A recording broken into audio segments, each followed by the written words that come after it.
Vamos lá, Fê. Eu estava aqui já pensando, então posso, enquanto você dá uma respirada de trazer as informações do curso, vou aqui por ordem. O Marcos Boa. trouxe uma pergunta interessante. Henrique, como você enxerga as gerações, né, Alfa, Z, X, na perspectiva do Sul Global? Você acha que existe essa realidade aqui no Brasil? Super existe, né? A gente percebe. Bom, acho que antes de mais nada, só trazendo um ponto e uma leitura sobre geração. A geração é uma forma macro de entender e ter alguns gatilhos rápidos para se entender um grupo de pessoas grande, né? Então é uma ferramenta macro.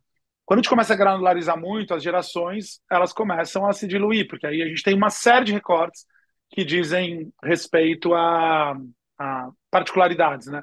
Então, assim, o que eu quero dizer com isso é que as gerações, quando a gente olha para o universo de tendências, aplicabilidade, o que está acontecendo, ajuda muito a entender, né, as tendências, mas a gente precisa sempre entender que às vezes tem algumas tendências que vão acontecer primeiro num grupo de pessoas e depois em outro. Mas o ponto mais importante é que quando a gente pensa em sul global, tem muita coisa que está acontecendo ao mesmo tempo. Então, por exemplo, a geração Z é uma geração que puxou muito essas agendas de olhar para o sul global, de trazer, né, produções culturais muito atrelados à própria região, de se conectar, por exemplo, culturalmente e resgatar histórias. E o que acontece? Quando ela puxa esse fio, ela encontra a geração Y, X e Baby Boomer, que se pluga e se conecta com isso, se organiza e se expande e ajuda a fortalecer esse movimento. Então, isso está muito acontecendo. Acho que o epicentro desse movimento que a gente trouxe, dessa leitura agora, se deu na geração Z, mas se expandiu rapidamente para todas as outras gerações. Inclusive porque existiam pessoas das outras gerações criando isso, criando essas narrativas, criando essas histórias que se plugaram e se massificaram a partir de toda essa potência tecnológica, né? Por isso que é tão importante aquele ponto da conexão entre as pessoas, porque o que estava acontecendo às vezes em um lugar que não estava chegando a outro, passou a chegar. Então a resposta é sim. Aqui tem uma pergunta anônima, Fê. Eu estou meio no modo Vai pergunta-resposta. lá. Ó, gente, a gente vai passar um pouquinho do tempo, peço desculpa por isso, mas quem quiser e puder continuar, a gente vai tentar aqui responder todas as perguntas. Então, uma pergunta: vocês utilizam metodologias de futuros e foresights? E sim, quais? A gente utiliza as nossas, né? Então, a gente coleta dados, a gente tem uma forma de coletar, catalogar, a forma de como a gente vai atrás e como a gente segmenta, né, os especialistas e os alfas, que são coisas diferentes, são públicos diferentes. Então, como a gente usa o design, qual que é o papel do design dentro da construção da narrativa, como que a gente clusteriza, o que é uma tendência, o que é uma microtendência. Então, todos esses processos, como a gente colocou, são compartilhados com vocês, inclusive os nossos frameworks de método. Então, aquele gráfico que eu trouxe é um exemplo de um framework que a gente usa, e claro, a gente vai mostrar de uma forma mais elaborada como trabalhar com ele. Então, o processo que eu diria aqui, para quem fez a pergunta que estava anônimo, é realmente entender os nossos jeitos de trabalhar, como a gente enxerga o trabalho de tendências e futuro. Mas eu acho que esses métodos mais clássicos, assim, não, né, Henrique? Só para. Eu acho que Não, a pergunta tinha um viés, assim, se aqueles métodos conhecidos lá. Acho que aqueles não. a gente consome, vê, Sim, estuda, mas a gente foi desenvolvendo, acho que as principalmente por conta dessa adaptações. leitura, exato, principalmente por conta da leitura de comportamento, que é algo bem específico. Entrando aqui, o Denis traz, na base de aprendizagens da educação básica, seja ela pública ou privada, pensando nesse mercado, vencemos a informatização e a adoção de tecnologias na sala de aula, pelo menos nas escolas privadas, mas continuamos com sérios problemas entre o que a escola faz e o que ela deveria fazer. Me parece que a escola foi criada para ensinar apenas sobre o passado e não sobre o futuro, que é onde os estudantes viverão. Refletindo sobre esse mercado, como o curso Trends pode ajudar a repensar para o futuro das escolas e da educação básica? Eu acho que principalmente, Denis, aqui é como levar esses métodos e formatar esses métodos e eu concordo, tá, com essa abordagem, que é muito sobre o que aconteceu, não sobre o que vai acontecer, e a gente sabe que no momento que a gente vê tudo que está acontecendo em termos de meio ambiente, impacto ambiental, finanças e afins, a gente sabe que se preparar para o futuro é tão importante quanto se preparar para o passado. Então, assim, eu acho que começar a levar como cursos livres, assim, colocar, eu não sei se você é uma pessoa da área de educação, mas colocar aulas específicas dentro das escolas para que um dia isso, aquilo pensando no Brasil, entre no MEC e se torne parte importante da cadeira da educação básica fundamental seja importante. Mas acho que é começar a levar essas discussões com métodos, né? Eu queria complementar, se eu entendi o finalzinho ali, se caso, como o curso vai poder ferramentar para fazer esse tipo de análise, eu acho que entendendo como a gente faz um projeto de futuro, ele pode ser replicado para qualquer mercado, inclusive o de educação, né? A gente, em cada aula, a gente sempre escolhe aí um segmento, um mercado e, eventualmente, um pedaço a gente pode fazer de educação, um pedaço de transporte, um pedaço de... Mas o projeto, a forma com que a gente faz, né, e olha para esse futuro, ele pode ser aplicado para o mercado, caso seja o caso do Denis aí. Boa. O Bruno traz aqui como decifrar tendências em um país gigante como o Brasil, mas com dados muitas das vezes traídos só nas regiões metropolitanas de certos estados. Esse é o fator, Bruno, que a gente precisa sempre ponderar, que é a gente tem as informações, não tem, então, se não tem dado secundário gerado, a gente vai precisar gerar dado primário. E aí a gente precisa ir complementar a partir de geração de dados, né? Então, putz, se a gente está trabalhando e não existe dado produzido sobre aquilo, precisamos produzir dados, seja uma pesquisa quantitativa, seja entrevistar, né, especialista ou pessoas que tragam uma leitura com essa lente local. Então, isso é super importante.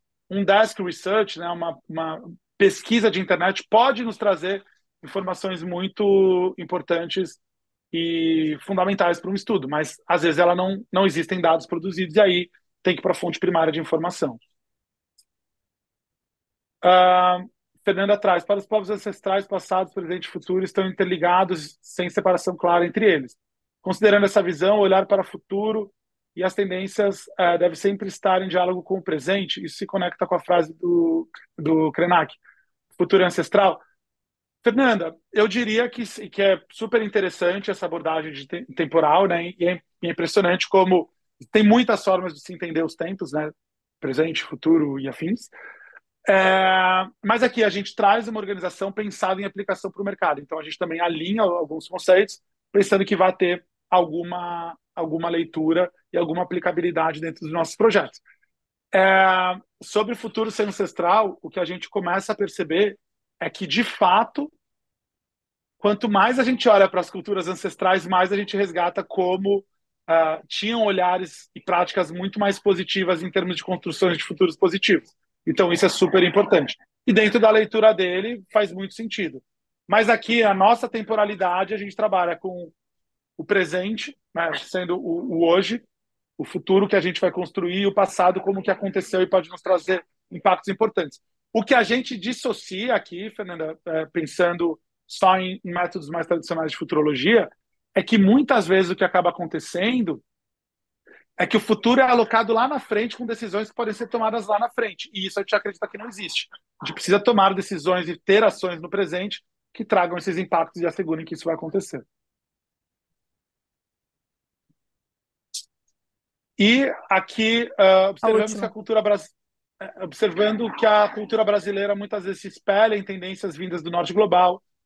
Se é uma afirmação, observamos que a cultura brasileira muitas vezes se espelha em tendências vindas do norte global.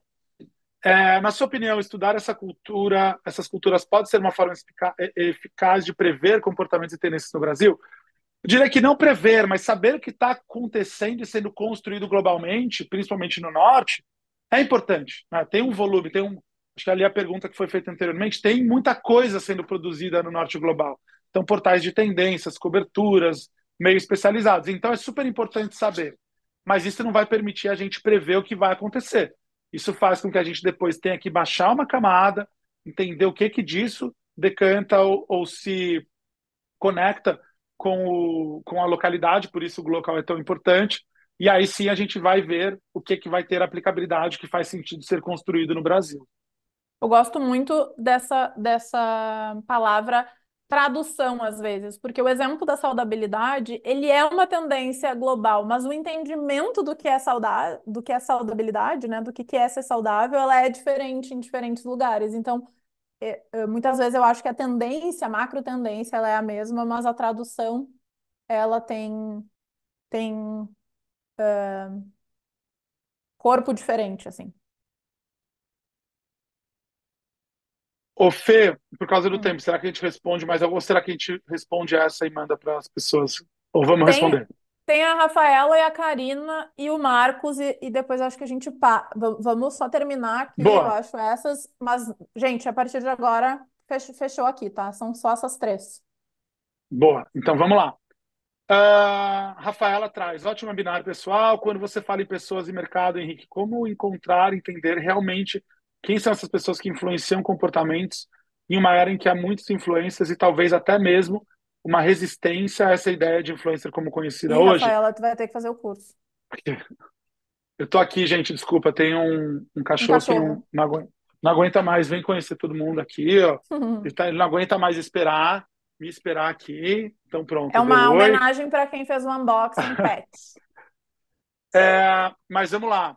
Acho que esse ponto, Rafaela, ele é super importante porque quando a gente traz um conjunto de informações, a gente tem que cruzar essas informações. O que um influenciador, um criador de conteúdo está dizendo, pode ser algo super legal.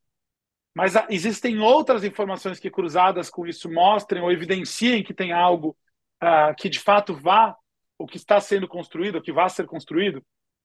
Então, esse é um ponto, né? Não olhar para as informações de forma isolada. Então, o que acontece muitas vezes é uma empresa olhar e dizer assim: putz, tal influenciador, vou pegar a moda, que é um exemplo direto e fácil, né? Tal influenciador está usando agora só rosa. Então, rosa é a nova trend, vamos. Putz, mas se só uma pessoa está usando, será que ela tem a capacidade de, por si só, definir uma tendência, né? Então, e eu já afirmo que não. Então, a gente precisa de um conjunto de informações, esse conjunto de informações vai nos trazendo mais segurança, mais certezas. Eu vou responder aqui do Marcos, porque ele falou assim que a tua resposta sobre as gerações não tinha ficado muito clara, daí eu pedi para ele dar mais detalhes. Ele botou assim, ó, na questão de abordar tendências de maneira mais global em relação às gerações e não específicas. Vamos nos aprofundar nas gerações e suas demandas dentro das tendências ou análises de maneira global. A gente não vai conseguir fazer uma análise, a gente não vai apresentar tendências de todas as gerações. O que a gente vai mostrar é que muitas vezes está se falando sobre um briefing, um projeto que tem como ponto de partida um recorte geracional que é importante. Neste caso, a gente precisa se aprofundar com um recorte geracional.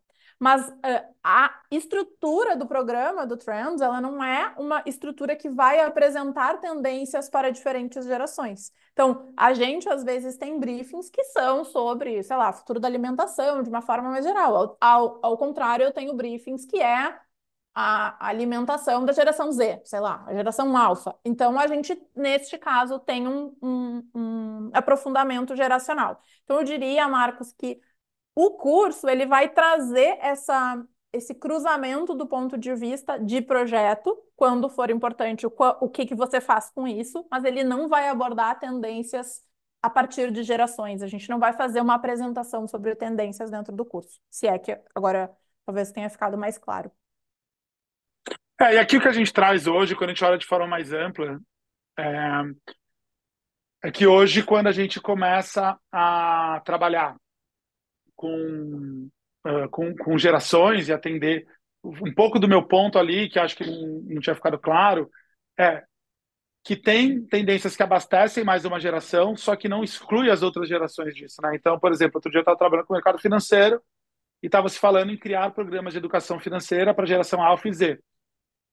Só que, putz, tá cheio de pessoal de geração Y e geração X que quer educação financeira também. Então, sempre a lente que a gente vai colocar ali pode ser, né, por geração, mas que a gente não vai abordar gerações, talvez lateralmente apareça no curso, mas você pode até trazer e abordar nas trocas, mas a gente, na grade do curso, não é o foco, apesar da box ser muito reconhecida por geração.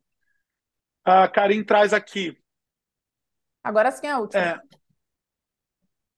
com o volume, porque acho que começa, né, com o volume cada vez mais surreal de informações na revolução digital, muitas vezes vemos um caos coletivo, principalmente em classes mais populares ou em população com maior probabilidade de ser leviana. Como você acredita que esse fenômeno influencia o modo de comportamento das classes populares e de que forma elas podem aprender a diferenciar a verdade em meio a esse caos e evitar cair em narrativas enganosas? e de que forma elas podem aprender a diferenciar a verdade em meio. É a mesma pergunta. Eu diria que é uma pergunta complexa, mas inclusive hoje saiu uma entrevista bem interessante que eu posso passar daqui a pouco para vocês, que é uma autora inglesa, que ela disse, né, que na visão dela, como estudiosa, a revolução do cérebro humano se deu muito mais pela escassez do que pela abundância. Então a gente se perde na abundância, né? E o que a gente vive, acho que é isso que está aqui no seu texto, é que a gente tem uma abundância de coisas acontecendo. É, o que já está acontecendo aqui em termos de tendência é que as pessoas não estão mais conseguindo lidar com tanta informação e estão começando a, por exemplo, desseguir pessoas, colocar, que é o tal do mercado da desinfluência, estão começando a baixar alguns aplicativos, algumas aplicações que derrubam, né, a conexão para se precaver do excesso. Está sendo discutido agora se os smartphones vão poder ou não vão poder fazer parte, né, estarem dentro das escolas, inclusive das universidades também. Então é bem interessante porque o excesso que a gente chegou faz com que as regulamentações comecem a acontecer. Outro dia, entrevistando uma pessoa estudiosa do meio da comunicação, ela trouxe uma ideia bem interessante.